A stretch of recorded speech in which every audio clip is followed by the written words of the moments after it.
함께 말씀 보시겠습니다. 오늘 보실 말씀 예레미야 31장, 오늘은 15절에서 22절까지 읽겠습니다. 예레미야 31장 15절에서 22절까지 말씀입니다. 예레미야 31장 15절에서 22절까지 말씀입니다. 한 절씩 교독하겠습니다. 여호와께서 이와 같이 말씀하시니라. 라마에서 슬퍼하는 통곡하는 소리가 들리니 라헬이 그 자식 때문에 애곡하는 것이라. 그가 자식이 없어져서 위로받기를 거절하는도다. 여호와께서 이와 같이 말씀하시니라. 내 울음소리와 내 눈물을 멈추어라. 내 일에 삭슬 받을 것인즉 그들이 그 대적의 땅에서 돌아오리라. 여호와의 말씀이니라. 너의 장래에 소망이 있을 것이라. 너의 자녀가 자기들의 지경으로 돌아오리라. 여호와의 말씀이니라. 서로 탄식함을 내가 분명히 들었노니 주께서 나를 징벌하심에 명예에 익숙하지 못한 송아지 같은 내가 징벌을 받았나이다. 주는 나의 하나님 여호와이시니 나를 이끌어 돌이키소서. 그리하면 내가 돌아오겠나이다. 내가 돌이킨 후에 뉘우쳤고 내가 교훈을 받은 후에 내 볼기를 쳤사오니 이는 어렸을 때의 치욕을 짐으로 부끄럽고 욕됨이니이다 하도다. 에브라임은 나의 사랑하는 아들 기뻐하는 자식이 아니냐. 내가 그를 책망하여 말할 때마다 깊이 생각하노라. 그러므로 그를 위하여 내 창자가 들끓으니 내가 반드시 그를 불쌍히 여기리라. 여호와의 말씀이니라. 처녀 이스라엘아, 너의 이정표를 세우며 너의 편말을 만들고 큰 길 곧 네가 가던 길을 마음에 두라. 돌아오라. 내 성읍들로 돌아오라. 반역한 딸아, 내가 어느 때까지 방황하겠느냐. 여호와가 새 일을 세상에 창조하였나니 곧 여자가 남자를 둘러싸리라. 아멘. 예레미야의 31장은 구약과 신약을 잇는 정말 가장 중요한 장 중에 하나입니다. 이스라엘이 어떻게 회복될 것인가에 대한 이야기를 넘어서서 31장에서는 특히 하나님께서 행하실 새 일과 또 새 언약에 대한 이야기를 하고 있습니다. 특히 31장에서 말하고 있는 이 새 언약은요, 약속하시고 있는 새 언약은 예수님께서 성찬을 하실 때에 잔을 들고 축사하시면서 이 잔은 내 피로 세우는 새 언약이다라고 말씀하신 그 새 언약과 정확하게 연결이 되는 부분입니다.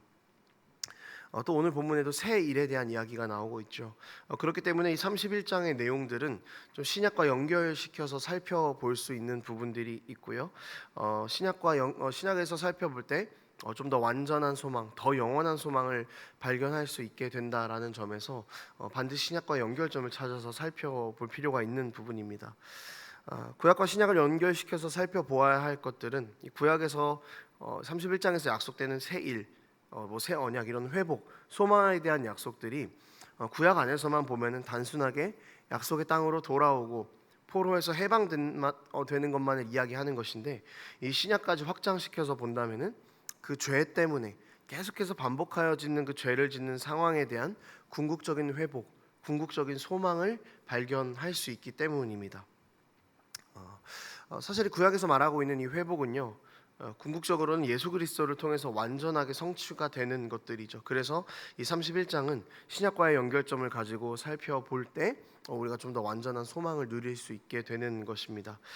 좀 함께 살펴보도록 하겠습니다. 본문을 보면은요, 이 라마라는 장소가 나오는데요, 여기는 이스라엘 백성들이 바벨론 포로로 잡혀가기 전에 일종의 대기를 했던 그런 장소입니다. 그러니까 얼마나 슬픈 장소겠습니까? 그러니까 이스라엘 백성에게 매우 슬프고 비참한 장소가 이 라마죠. 그래서 부모들에게 자녀가 바벨론 포로로 잡혀가는 것을 지켜볼 수밖에 없는, 사랑하는 내 동족들이 잡혀가는 것을 그저 바라볼 수밖에 없는 그런 비극적이고 슬픈 장소가 바로 라마라는 장소였습니다. 또 이 라헬이 통곡하는 소리라는 그 구절이 있는데요, 이것은 라헬의 비참했던 삶을 또한 이야기해주고 있습니다. 창세기에서 라헬은 야곱이 사랑했던 여자였지만요, 자식이 없었습니다. 그것으로 인하여서 굉장히 큰 근심을 했죠. 그래서 자식이 없는 것을 늘 슬퍼했습니다. 그리고 이후에 요셉과 베냐민을 낳기는 했지만 베냐민을 낳다가 죽게 되는 여자가 라헬이죠. 그러니까 창세기 안에서 놓고 봤을 때 이 라헬이 우는 소리, 자식이 없어서 비참하게 살았던 그 라헬의 삶을 상징하고 있습니다. 좀 정리를 해보자면요, 이 라마에서 슬퍼하는 소리, 라헬이 자식 때문에 애곡하는 것이라는 이 구절은 포로로 잡혀가는 이스라엘 백성의 그 비극적인 상황을 유대인의 언어로, 유대인의 문화로 가장 유대인스럽게 풀어낸 그런 구절입니다. 그런데 이런 비극적인 상황이 있지만 사실은 마냥 비극적인 상황만 있는 것은 아니죠. 16, 17절에 보면 하나님께서는 울음소리와 눈물소리가 그칠 것이고 다시 이 땅으로 돌아오게 될 것이고 포로로 잡혀가도 결국엔 너희에게 소망이 있을 것이다라고 그렇게 말씀을 하십니다. 문제는요, 여러분, 소망이 약속되었다고 해도 이스라엘 백성은 계속해서 똑같은 죄를 저질렀다라는 데 있습니다. 약속의 땅으로 돌아와서 바벨론 포로 이후에 이스라엘 백성들의 모습이 어땠냐고 하면은 이 모습은 느헤미야에서 좀 많이 살펴볼 수 있는데요. 이스라엘 백성들은 자신들이 불순종했던 그 죄의 모습들을 끊어내지 못했습니다. 그 느헤미야 시절의 모습을 보면은 성전에 11조가 제대로 드려지지 않았습니다. 그래서 제사장들이 먹고 살 것이 없어서 성전 밖으로 나가서 농사를 짓는 모습들이 나옵니다. 그리고 또 이방인과 결혼하는 것들이 굉장히 많이 팽배한 그런 문화 가운데에서 이스라엘 사람이 낳은 그 자식이 모국어를 하지 못하고 있는 그런 상황까지 느헤미야서에서 묘사를 하고 있습니다. 그러니까 죄의 굴레가 끊어지지 않는 것이죠. 신앙도 생활도 모든 것이 무너지는 그 소망 없는 이스라엘을 보고 이 소망의 약속이 도대체 무슨 소용이 있는가? 소망의 약속은 이루어지기는 하는 것인가라는 그런 의문점이 생기게 되는 것입니다. 그래서 하나님께서는 이제 무너지지 않는 소망에 대한 약속을 하셨습니다. 이제 신약 성경으로 한번 넘어가 보겠습니다. 한 아이가 태어났습니다. 아이가 태어난 것은 매우 기쁜 일입니다. 보통 태어난 아기는 사람들의 사랑을 받고 사람들의 축복을 받으면서 태어납니다. 하지만 그렇지 못한 아기가 있었습니다. 이 아기가 태어났을 때 자신의 왕위를 빼앗길 것을 염려했던 왕은 그 아이가 태어난 그 베들레헴에서 태어난 산의 아이를 모두 다 죽이라고 이야기를 했습니다. 아이를 낳았다는 기쁨과 그 아들을 어떻게 키울까 고민하는 부부들에게는 이 예수라는 아기 때문에 내 아이가 죽게 되는 정말 비참한 상황에 놓이게 되는 것이죠. 그러니까요, 이 아기 예수는 태어날 때부터 미움을 받는 아기였을 것입니다. 이 아기가 태어난 후 30년 뒤부터는 이 아기를 따르는 사람들이 생겨나기 시작했습니다. 그리고 이 아기가 태어나고 33년 이후에 이 아기를 따랐던 사람들이 로마의 박해를 받으며 목숨을 잃게 됩니다. 이렇게 예수님의 이야기를 꺼내는 이유는 뭐냐면은 오늘 본문에서 약속된 그 유일한 소망이 예수님이시기 때문에 그렇습니다. 마태복음 2장 17절에서 18절을 보면은요, 이렇게 나와 있어요. 이에 선지자 예레미야를 통하여 말씀하신 바 라마에서 슬퍼하며 크게 통곡하는 소리가 들리니 라헬이 그 자식을 위하여 애곡하는 것이라. 그가 자식이 없으므로 위로받기를 거절하였도다 함이 이루어졌느니라. 지금 이 구절은요, 마태복음의 구절입니다. 오늘 읽은 예레미야의 구절이 아니에요. 그러니까 베들레헴에서 자기 아기를 잃어버린 그 부모들의 슬픈 마음을 예레미야에서 포로로 잡혀가고 자식을 잃는 그 부모의 마음과 연결을 시킵니다. 예수님 때문에 자녀를 잃는 부모의 슬픔이 포로로 잡혀가던 그 이스라엘의 슬픔과 연결이 되는 것이죠. 그러니까요, 이 예레미야서에서 제시하고 있는 소망에 대한 해답을 바로 이 신약성경 예수 그리스도 안에서 찾아낼 수 있다라는 것입니다. 이제 여러분, 우리가 이 이스라엘의 상황과 우리의 상황을 한 번 더 연결시켜 보겠습니다.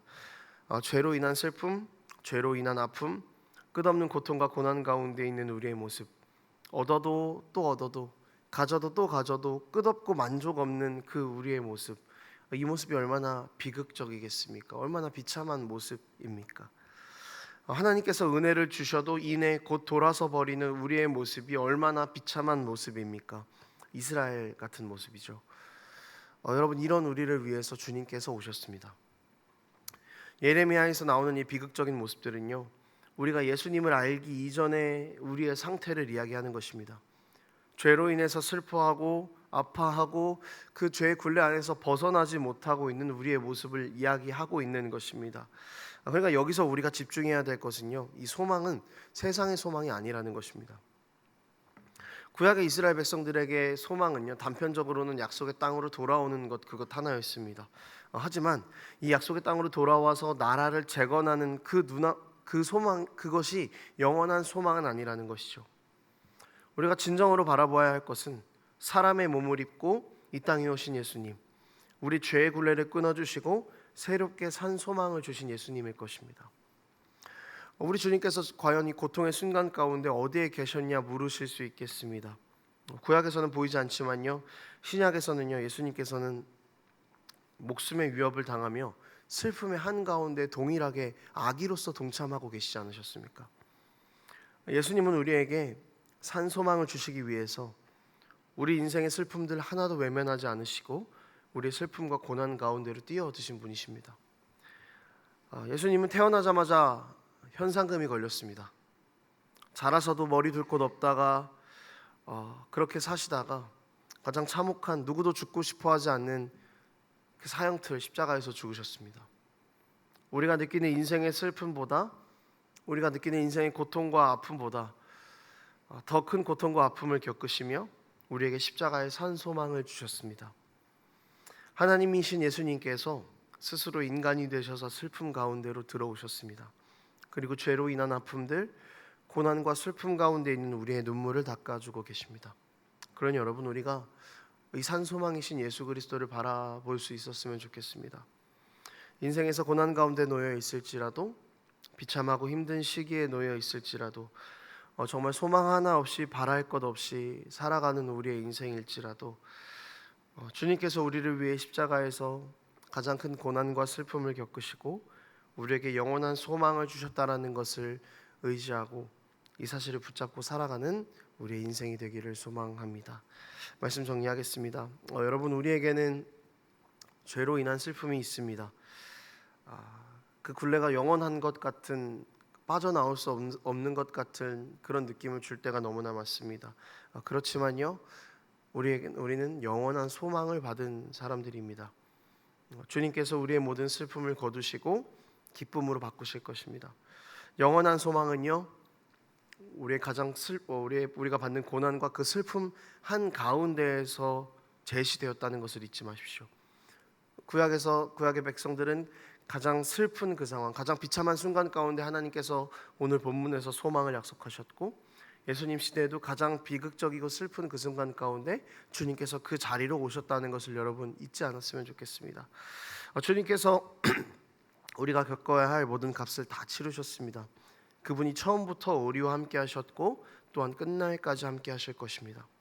죄로 인한 아픔이 있고 삶에 가득 찬 고난으로 힘들어하고 있다면 주님께서 우리를 외면하지 않으시고 소망을 주셨다는 것을 붙잡는 우리의 삶이 되기를 원합니다. 여러분, 우리의 유일한 소망이 십자가이기 때문에 우리 인생의 유일한 해답은 예수 그리스도뿐입니다. 그것을 붙잡고 살아가는 우리의 삶이 되기를 소망합니다. 기도하겠습니다. 하나님 아버지, 우리는 하나님의 백성이라고 이야기하고 소망을 받았다고 이야기하지만 여전히 끊어질 수 없는 그 죄악의 굴레 가운데에서 살아갑니다. 하나님, 이제 우리가 이 연약함을 끊어내기를 소망합니다. 대신 이 소망이 우리에게 있는 것이 아니라 예수께 있음을 고백하며 우리 주님 붙잡으며 나아갑니다. 우리의 모든 슬픔과 고난 가운데 함께 하신 주님, 우리가 늘 그런 주님을 누리며 동행하는 삶을 살아갈 수 있도록 붙잡아 주시고 우리의 영원하고 산 소망이 주님뿐임을 기억하며 그 소망을 붙잡고 이 땅을 살아가는 그런 우리의 삶이 될 수 있도록 아버지 함께하여 주시옵소서. 감사드립니다. 예수님 이름으로 기도합니다. 아멘.